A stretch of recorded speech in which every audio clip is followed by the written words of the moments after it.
It is August 14th. You sit on a wooden bench in a quiet suburban park. A single yellow jacket lands on your sweating forearm. You swat it away, irritated by the brief, stinging threat. It flies off. You forget it immediately. This is the story of Mithridates. In 401 BC, the Persian Empire was the undisputed superpower of the known world. It stretched from the Balkans to the Indus Valley, but it was bleeding from the inside. King Artaxerxes II sat on the throne, desperately trying to maintain control against a massive insurgency. The rebellion was led by his own younger brother, Cyrus the Younger. Cyrus had wealth, charisma, and an army of heavily armored Greek mercenaries. The two brothers met in the scorching heat of Mesopotamia at the Battle of Cunaxa. The plains were baked dry. Dust choked the air. Bronze clashed against wood. The roar of 70,000 men drowned out the screams of the dying. During the chaos of the melee, Cyrus saw an opportunity. He spotted his brother's royal standard. Cyrus charged the king's personal guard, cutting a path through the infantry. A young Persian cavalryman named Mithridates saw the breach. He did not hesitate. Mithridates hurled a dart into the dust cloud. The projectile struck Cyrus perfectly in the temple, right beneath the rim of his bronze helmet. Cyrus fell from his horse. The rebellion died instantly with him. Mithridates had won the battle. He had saved the entire empire from years of civil war. He expected a parade. He expected a governorship. But King Artaxerxes had a different narrative in mind. The king's hold on the empire was fragile. He needed his subjects to believe he possessed divine strength. He needed them to believe he personally killed Cyrus in hand-to-hand combat. Artaxerxes could not let the truth survive. He quietly brought Mithridates into his tent. He rewarded the young soldier with heavy gold chains, a ceremonial sword, and fine garments. The unspoken condition was absolute silence. Mithridates was instructed to take his wealth, accept the king's fictional narrative, and fade into the background. For a time, it worked. Mithridates enjoyed his newfound wealth. Then came the royal banquet. Alcohol dismantles logic. Surrounded by peers, eunuchs, and concubines, Mithridates drank heavily. The king's mother, Parysatis, was at the table. She had secretly favored Cyrus and harbored deep hatred for anyone involved in his death. She noticed Mithridates. She subtly provoked him. She praised his fine garments. She asked him about the specifics of the battle, playing on his ego. Mithridates took the bait completely. He stood up unsteadily. He pointed a finger at his own eye. He declared to the entire hall that it was his dart, not the king's spear, that pierced the skull of the usurper. He described the exact angle of the throw. He detailed how the blood pooled in the Mesopotamian dust. He left absolutely no room for ambiguity. Complete silence fell over the banquet hall. The king's carefully constructed narrative was shattered in front of the royal court. Treason was spoken aloud. Artaxerxes did not execute him immediately. A standard beheading was too brief. Crucifixion was too common and offered too quick a death. The king required a statement that would terrify the empire into submission. He decreed that Mithridates would suffer the punishment of the boats. The Greeks called it scaphism. The executioners procure two small wooden rowboats. They are hollowed out of solid tree trunks. The boats are identical in size, curvature, and shape. They drag Mithridates to the execution grounds. They strip him completely naked. They place him on his back inside the bottom boat. His head, his hands, and his feet rest outside the wooden rim. They lower the second boat over him like a massive wooden shell. They align the edges. They drive iron nails through the lips of the two boats, fusing them together. Mithridates is encased in a rigid wooden coffin. Only his head and his extremities protrude into the open air. This is not a dark cell. The executioners carry the heavy wooden construct out to a stagnant, shallow pond. It is the peak of the Persian summer. The midday sun beats down on the timber. The heat builds rapidly inside the hollow cavity, turning the boats into a dry oven. The physical torture begins with his diet. The executioners approach with a thick mixture of whole milk and raw honey. It is rich, exceptionally sweet, and heavy. They pour it into his mouth. When he clamps his jaw shut, they use a flat wooden tool to pry his teeth apart, pressing into his gums until the pain forces his mouth open. He swallows reflexively. They pour more. They do not stop when he is full.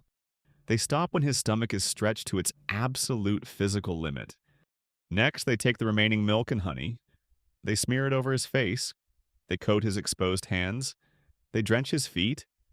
They ensure the sticky fluid gets into his eyes, his ear canals, and his nostrils. Then, they push the boats into the reeds and leave him floating in the sun. The first hour passes. The sugar dries into a hard crust on his skin. The scent carries on the hot desert wind. It attracts the local ecosystem. Flies arrive first, specifically the old world screwworm fly. They land on his eyelids. They crawl into his ears, drawn to the moisture. Wasps and yellow jackets follow. They feed on the dried honey. They bite at the sensitive skin of his face. Mithridates shakes his head. He blinks rapidly. He cannot use his hands to brush them away. The insects multiply. Inside the boats, a devastating biological reaction occurs. The forced ingestion of massive quantities of lactose and sugar triggers severe gastrointestinal distress. The human digestive tract cannot process the osmotic load. Violent, uncontrollable diarrhea begins. Mithridates voids his bowels repeatedly inside the wooden shell. There's nowhere for the liquid waste to go. It pools around his lower back, his buttocks, and his thighs. The excrement mixes with his sweat in the stifling heat. The scent profile of the boats changes. It is no longer just sweet honey. It is active decay. This new scent attracts different scavengers. Dung beetles, blowflies, and mosquitoes swarm the surface of the water. They crawl through the microscopic gaps between the two hulls. They find the pool of waste. They find his soft, unprotected skin. The blowflies lay their eggs. They deposit them in his feces. They deposit them in the folds of his skin and the corners of his mouth. Within 24 hours, the eggs hatch. Thousands of maggots emerge. The maggots require immediate sustenance. They possess sharp, hook-like mouthparts. They secrete digestive enzymes that break down organic matter into a liquid sludge. They begin to consume the waste. When the waste is depleted, they transition seamlessly to the host. They burrow into his living flesh. They eat him alive from the outside in. The human body is resilient. It attempts to heal. It sends white blood cells to the open wounds. Inflammation swells his legs and torso, pressing his skin tighter against the rough wood. But the environment inside the boats is a perfect heated incubator for bacteria. Infection sets in rapidly. Gangrene turns the flesh of his legs black. The overwhelming smell of rotting meat joins the scent of feces and honey. At this point, physiological shock would normally take over. A victim of massive trauma will typically bleed out or succumb to severe dehydration within 3 days. Scaphism is meticulously engineered to prevent this mercy. Every single day, the executioners return. They row a small skiff out to the floating wooden shell. They bring more milk. They bring more honey. They clean absolutely nothing. They simply force-feed him again. They reapply the sweet mixture to his blistering face. They are artificially extending his life. They are providing the exact caloric intake required to keep his heart beating. They are hydrating him just enough so his kidneys do not fail. They are keeping the host alive so the host can sustain the parasites. 8 days pass. The sun blisters the exposed skin of his face. First-degree burns turn into second-degree blisters. The blisters pop, weeping clear fluid. The fluid attracts more flies. The maggots have burrowed deep into his muscle tissue. They are disrupting his circulatory system. Blood vessels rupture. He bleeds freely into the bottom of the boat. 10 days pass. The pain is absolute.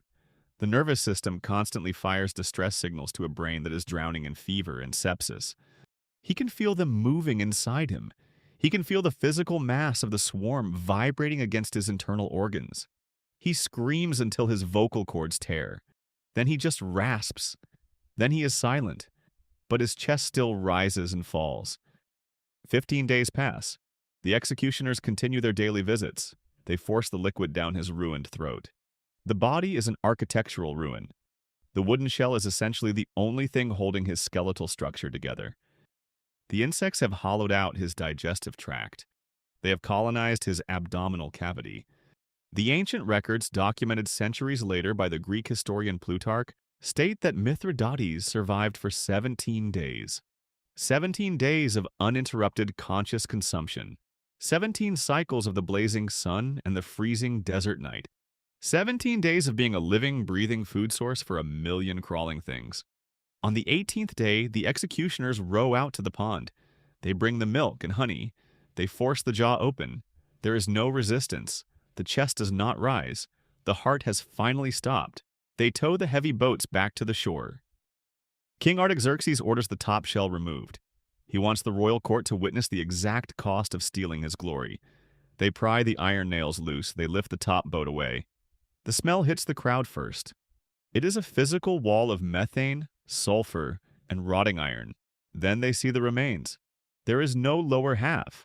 The flesh has been entirely consumed. The pelvic bones are exposed and stained brown. The torso is a writhing, pulsing mass of larval life. Mithridates is gone. Only the swarm remains. The king was satisfied. The message was received. The Persian Empire continued its rule without further internal dispute. Scaphism was rarely used again. It was too resource-intensive. It required daily maintenance and a specific climate, but it remained permanently etched in the historical record. It became a global benchmark for cruelty. It stands as a testament to the depths of human engineering applied entirely to the maximum generation of pain. We consider ourselves highly civilized now. We have international laws. We have human rights conventions. We use sterile execution chambers and strictly measured chemical injections. We believe we have permanently evolved beyond the boats and the insects. But the architecture of cruelty is never truly uninvented. The knowledge of how to completely dismantle a human mind and body remains intact in the archives. It waits quietly,